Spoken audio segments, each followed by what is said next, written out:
Mesdames et messieurs, comme à chaque fin de saison, l'heure est au bilan. On cherche à récompenser les meilleurs joueurs, les meilleures équipes et aujourd'hui nous allons nous charger de récompenser les joueurs révélations de la saison. Pas de limite d'âge ici, mais simplement des joueurs qui avaient peu joué dans le monde professionnel ou haut niveau et qui se sont révélés cette année. Certains ont déjà un statut de futur crack pendant que d'autres représentent de belles opportunités sur le marché pour les prochaines années. On va parler de joueurs pour la plupart inconnus avant le début de la saison, donc pas de Michael Olise, pas de Koubarsi, c'est des joueurs juste qui ont confirmé leur potentiel qu'on avait déjà annoncé l'année dernière. Sur ce, l'équipe, moi je peux officiellement lancer la cérémonie des joueurs révélations de la saison 2024-2025. C'est parti générique.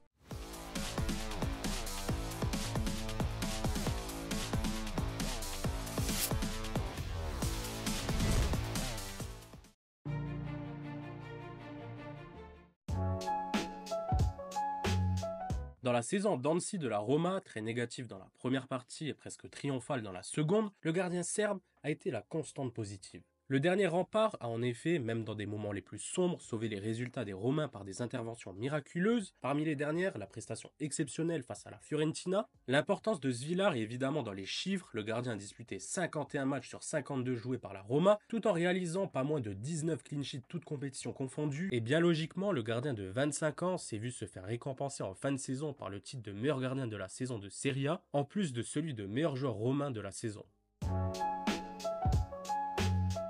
Son nom est dans toutes les bouches depuis le début de la saison. Joan Garcia a réalisé une fantastique saison avec l'Espagnol Barcelone, à tel point que son rival de toujours souhaite s'offrir les services du jeune gardien. Garcia est le gardien avec le plus grand nombre d'arrêts en Liga, soit une moyenne de 4,27 arrêts par match. À savoir aussi qu'il est le gardien réalisant le plus d'arrêts par match dans les 5 grands championnats. Son mètre 91 fait de lui un gardien très imposant sur sa ligne, décisif sur penalty, l'une de ses spécialités, et son agilité et ses réflexes sont remarquables pour un gardien avec un tel gabarit. Cependant, malgré ses belles prestations, il n'a pas encore réussi à se faire une petite place avec la Roja, mais pas de panique, son heure arrivera, ça j'en suis sûr.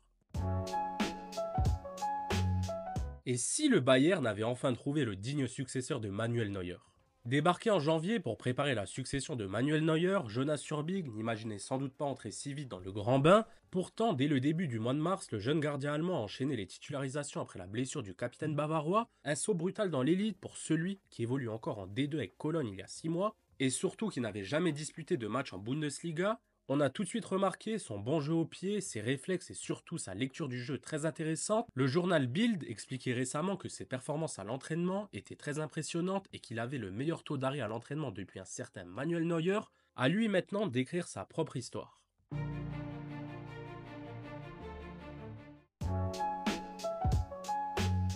Bon, j'ai pas envie de faire le gars, mais je connaissais déjà tout le potentiel de Ulsen. Et oui, pour ceux qui ne le savent pas, le jeune espagnol est formé à la Juve et je l'ai vu énormément évoluer avec la Next Gen. Sa trajectoire a ensuite été très rapide, Juventus A, puis un incompétent de directeur sportif est arrivé, prêté à l'AS Roma, puis vendu à Bournemouth, et c'est en Angleterre que le jeune défenseur a pu se révéler aux yeux de tous, réalisant donc une saison dingue avec Bournemouth, parti pour être quatrième dans la hiérarchie des défenseurs centraux. Dean a profité de la blessure de Senesi pour devenir titulaire et ne plus jamais sortir du 11. La relance est l'une de ses grandes qualités, mais elle est loin d'être sa seule qualité. Ambidestre, Ulson peut évoluer facilement aux deux postes de la défense centrale, il est aussi dominant dans les airs, mais là où il impressionne le plus, c'est par sa capacité à casser les lignes balle au pied pour un joueur d'un tel gabarit. Un atout qui dit tout de sa qualité technique, de sa lecture de jeu et de son sens de l'anticipation, particulièrement criant dans les duels. Compte tenu de son âge et de sa marge de progression, son potentiel est terrifiant et Xabi Alonso a entre ses mains l'un des futurs meilleurs à son poste.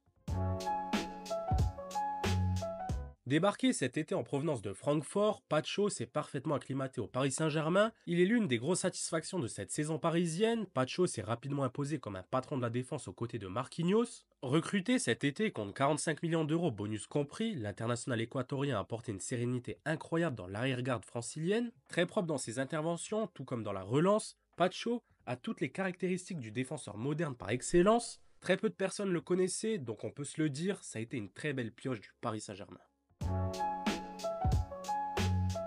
Véritable révélation du côté de la Maison Blanche, Raúl Asensio est devenu en l'espace de très peu de temps un élément très important du 11 de Carlo Ancelotti. Propulsé en équipe première à la suite de nombreuses blessures dans la défense madrilène, le défenseur canarien a répondu présent, séduisant aussi bien Carlo Ancelotti que les dirigeants du club. Il est rare de voir un jeune défenseur intégrer aussi rapidement l'équipe première du Real, Mais ses performances solides et son adaptation express au plus haut niveau ont convaincu le staff technique. Reste à savoir maintenant si l'arrivée de Dean Hulson ne va pas changer son rendement. C'est à lui de continuer sur cette lancée afin de convaincre son nouvel entraîneur, Xabi Alonso.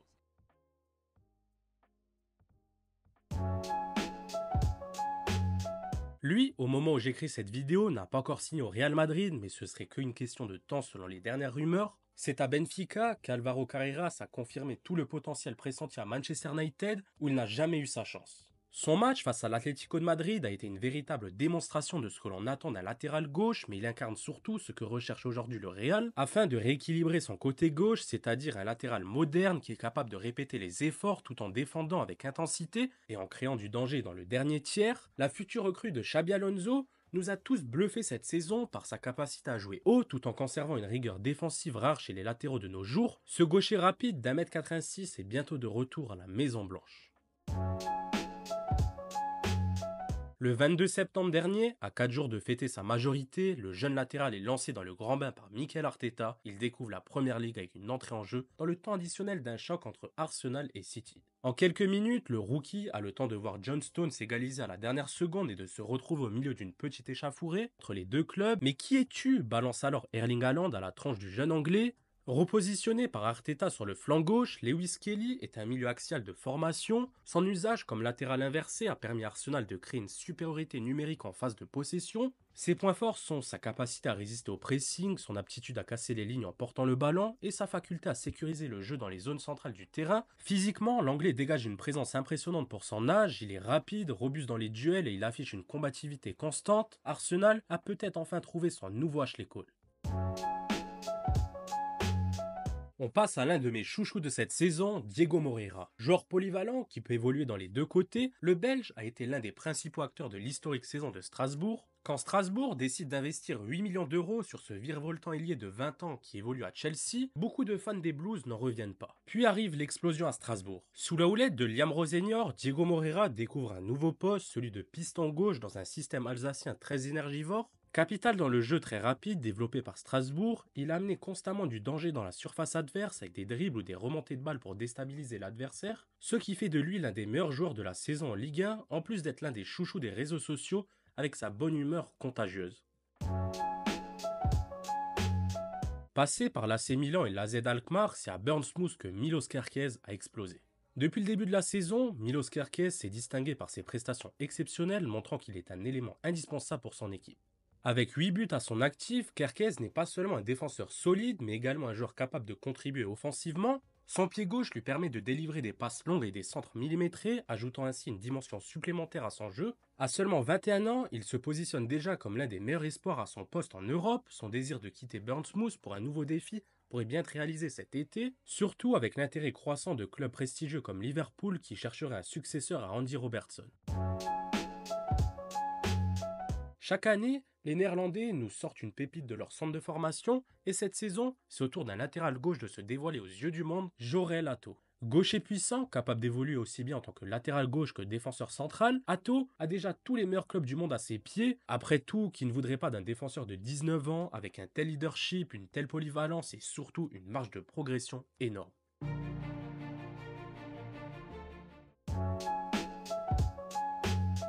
Que dire de Nico Paz ? Véritable sensation de com cette saison, aux côtés de Hassan Diao, l'Argentin a très rapidement mis tout le monde d'accord, ce qui lui a valu le titre de meilleur jeune joueur de la saison de Serie A. Reconnu pour ses qualités techniques, sa vision de jeu, son polyvalence dans les rôles offensifs, ça a fait de lui un atout précieux pour son club et son pays. Son ascension fulgurante a suscité l'intérêt des meilleurs clubs italiens, et malheureusement pour ces derniers, le Real devrait activer sa clause de rachat évaluée à 8 millions d'euros. Trop peu pour un joueur qui en vaudra 10 fois plus dans quelques années. Les performances de passe cette saison lui ont aussi valu le soutien de très grands noms du football, tels que Carlo Ancelotti qui a salué son évolution, mais aussi la reconnaissance de Lionel Messi. Sa trajectoire laisse donc présager un avenir très prometteur. Il fait soudainement très froid dans la pièce. Sûrement le meilleur joueur d'Aston Villa cette saison, Rodgers a tout cassé. L'ancien de City a connu une ascension fulgurante sous les ordres d'Unai Emery, auteur de 14 buts et 15 passes D. L'anglais est devenu un élément clé du dispositif de l'Espagnol, à tel point qu'il a connu ses 3 premières convocations avec les Three Lions. Ce qui frappe d'abord chez Morgan Rogers, c'est sa maturité dans le dernier geste, sa discipline tactique et sa compréhension de son environnement. Jouant dans un rôle hybride dans le système de l'Espagnol, Rogers a bénéficié d'une liberté qui lui a permis de plonger dans les demi-espaces, de permuter vers l'axe et aussi de décrocher quand il le pouvait. C'est totalement le profil de joueur que j'aime voir sur un terrain de football, il m'a fait tellement kiffer. Et nous voilà avec un nouveau joueur de Strasbourg dans cette liste, Andrei Santos. À 21 ans, Santos a enfin crevé l'écran et a su montrer tout l'étendue de son talent. En effet, le milieu de terrain brésilien a affiché une palette assez exceptionnelle du côté de la méno. Il a été impressionnant en phase défensive puisqu'il a été le meilleur tacleur de la Ligue 1 sur cette campagne et très important en phase offensive. 10 buts, 4 passes D. Le meilleur bilan pour un joueur qui n'évolue pas en attaque. Leader dans l'âme, celui qui a porté le brassard de capitaine a été le véritable moteur de l'équipe grâce à son sens de l'anticipation et sa capacité à influer sur le jeu. Sa saison s'est conclue de la meilleure des façons avec une convocation pour le prochain rassemblement de la CSAO. Si on m'avait annoncé ça au mois d'août, j'aurais rigolé de toutes mes forces. Après avoir mené le Napoli un 4e titre de Serie A dans son histoire, grâce à 12 buts et 4 passes D, Scott McTominay a reçu vendredi son titre de meilleur joueur de la saison de Serie A, une consécration ultime pour un héros inattendu. Il faut le dire, McTominay n'a pas eu besoin de temps d'adaptation. Très vite, il est devenu l'un des éléments indispensables de son équipe, tant par sa dimension physique que tactique. Mais ce que personne n'avait imaginé, c'est sa capacité à se montrer décisif, faisant de lui l'Écossais le plus prolifique en une seule saison de Serie A, devant un certain Denis Law. McTominay est un joueur phénoménal qui a marqué beaucoup de buts et des buts qui ont valu des points très importants dans des moments décisifs de la saison. Il a trouvé un entraîneur comme Conte qui a su le valoriser au maximum et surtout, l'international écossais de 28 ans a fait mouche à 5 reprises lors des 3 dernières journées, offrant le 4e Scudetto au Napoli. Milieu très combatif avec un impressionnant volume de jeu, le milieu brésilien a été un élément clé de Galatasaray cette saison. Le gaucher s'est distingué par sa capacité à évoluer en tant que relayeur box-to-box, apportant une présence dynamique au milieu de terrain. Alors qu'il a signé pour 5 années, il pourrait partir d'Istanbul au bout d'une seule. Selon les dernières rumeurs, le joueur courtisé par le Paris Saint-Germain pourrait revenir en Angleterre, à Manchester City. Pep Guardiola le voit comme le successeur idéal à Kevin De Bruyne. L'équipe, je fais juste une petite pause dans la vidéo pour vous demander de vous abonner. Vous êtes énormément à regarder nos vidéos mais ne pas être abonné. Donc abonnez-vous, likez, commentez, vous connaissez la musique et bonne suite de vidéos.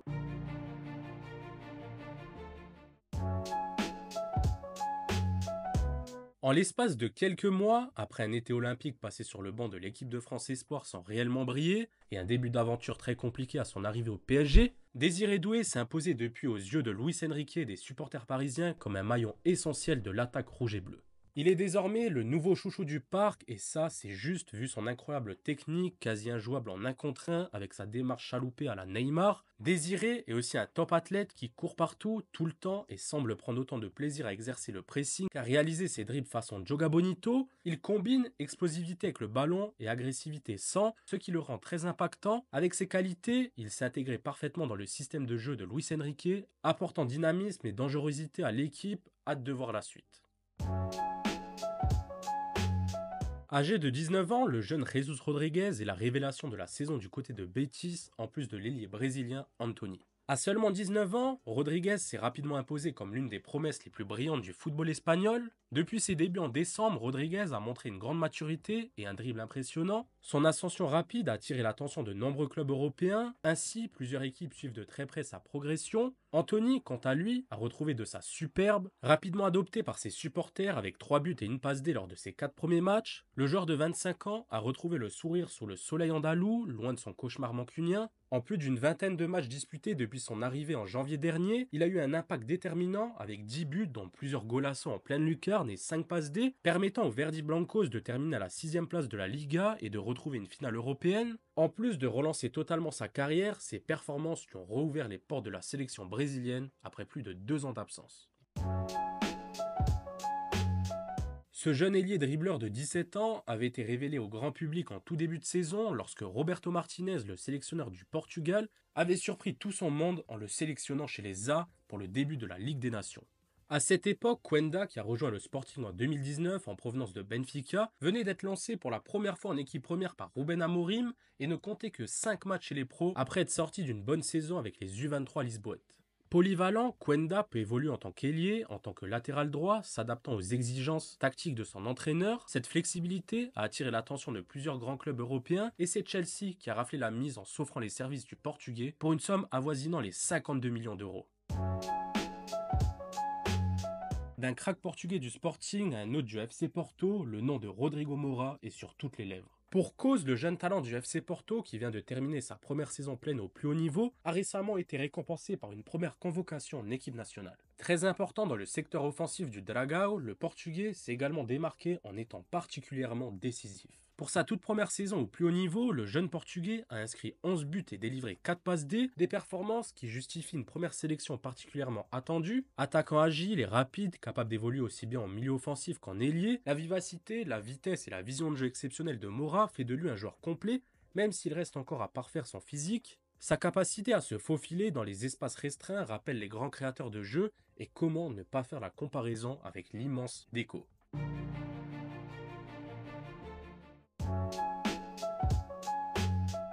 Lucas Tassin a confirmé semaine après semaine qu'il était l'un des hommes forts de la seconde partie de la SSE. Recruté pour renforcer l'attaque stéphanoise, le jeune avançant belge a su répondre aux attentes, inscrivant un total de 12 buts en 2025. Tassin s'est affirmé comme l'un des éléments incontournables de l'effectif stéphanois. Sa progression constante et son efficacité devant le but ont séduit les supporters. Cependant, ça n'a pas suffi pour les Verts qui retrouveront la Ligue 2 la saison prochaine.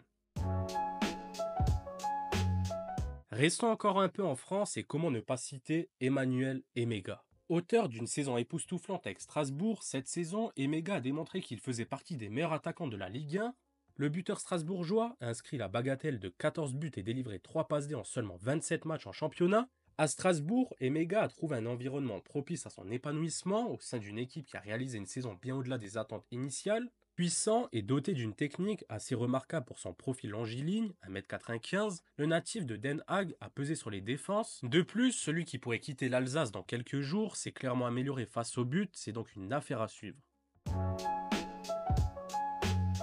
Jeune pépite d'Arsenal et du football anglais, le milieu offensif est présenté comme un phénomène depuis ses 15 ans, un âge où il a pu s'exprimer pour la toute première fois de son histoire en Première Ligue. Grandissant ensuite pendant de longs mois, il est revenu sur le devant de la scène cette saison. Le gaucher, qui a été remplaçant sur la première partie de saison, a su mettre son épingle du jeu les quelques minutes qu'il a disputées. Capable de jouer milieu offensif, ailier droit et avant-centre, il a impressionné par sa maturité. Ethan est un dribbleur, créateur, doté d'un sang-froid terrible devant les buts et il fait déjà l'unanimité au sein des Gunners. Concluons cette vidéo avec un attaquant qui m'a tellement fait kiffer cette saison, Santi Castro. Bouché par Zirkzee et Arnautovic la saison dernière, le jeune Argentin n'avait eu que très peu de temps de jeu à se mettre sous la dent et n'avait disputé que 8 matchs pour un but et une passe D. Libéré de la concurrence des deux attaquants et profitant de l'adaptation difficile de Dalinga, Santiago Castro a fait son trou sur le front de l'attaque de Bologne. Âgé de seulement 20 ans, Castro a inscrit 10 buts cette saison, des statistiques honorables pour un joueur qui dispute seulement sa deuxième saison chez les pros. Niveau profil, il est trapu, solide sur les appuis et n'hésitant pas à provoquer en 1 contre 1. Le numéro 9 de Bologne est d'ailleurs le plus jeune joueur du top 5 européen à avoir atteint les 8 buts en championnat. Une réussite qui a tapé dans l'œil de Lionel Scaloni, le sélectionneur argentin, l'ayant convoqué pour la première fois pour la trêve de mars dernier. A noter aussi son importance cruciale pour le sacre de Bologne en Coppa Italia. Voilà l'équipe, la vidéo touche à sa fin en espérant que vous avez kiffé. En tout cas, c'était un régal d'écrire cette vidéo. 30 joueurs qui se sont révélés cette saison, il fallait faire des choix. Donc voici un 11 qui pourrait potentiellement ressembler à quelque chose d'assez sympa. Il apparaît là. Et dites-moi vous, hein, si vous avez des joueurs à qui vous avez pensé que je n'ai pas mis dans cette vidéo, dites-le moi dans les commentaires. Sur ce, moi je vous dis à très vite. Ciao l'équipe. It's not a game, it's a